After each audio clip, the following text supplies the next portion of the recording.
അസ്സലാമു അലൈക്കും.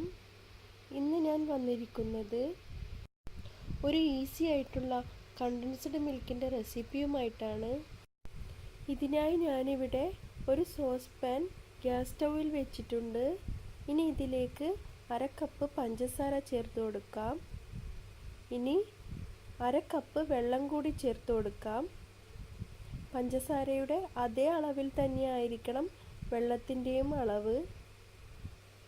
ഈ പഞ്ചസാര ഈ വെള്ളത്തിൽ ഒന്ന് അലിഞ്ഞു ചേരുന്നത് വരെ മാത്രം ഇത് ചൂടാക്കിയാൽ മതി. ഇത് തിളപ്പിച്ചെടുക്കേണ്ട ആവശ്യമൊന്നുമില്ല.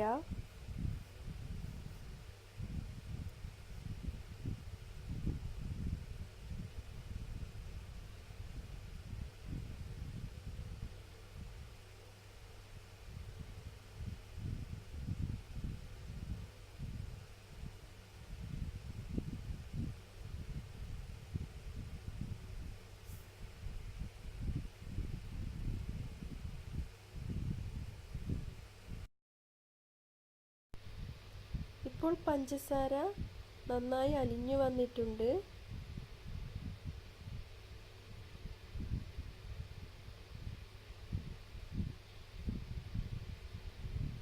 ഇനി ഫ്ലെയിം ഓഫ് ചെയ്യാം. ഇനി ഇത് ചെറിയ ചൂടോടെ തന്നെ വേണം മിക്സിയുടെ ജാറിലേക്ക് ഒഴിച്ചു കൊടുക്കാൻ.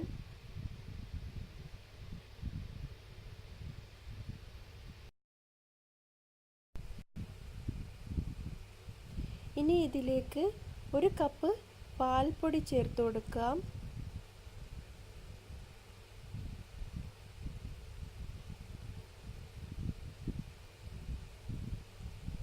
ഒരു 10 ഗ്രാം ബട്ടർ ചേർത്ത് കൊടുക്കാം.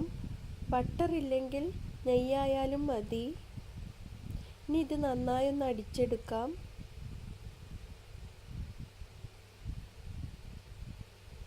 ഇപ്പോൾ നമ്മുടെ ഹോം മെയ്ഡ് കണ്ടൻസ്ഡ് മിൽക്ക് ഇവിടെ റെഡി ആയിട്ടുണ്ട്. ഇതൊരു 2 മാസം വരെ കേടുകൂടാതെ നമുക്ക് ഫ്രിഡ്ജിൽ സൂക്ഷിക്കാവുന്നതാണ്. ഇതെല്ലാവരും ഒന്ന് ട്രൈ ചെയ്ത് നോക്കുക.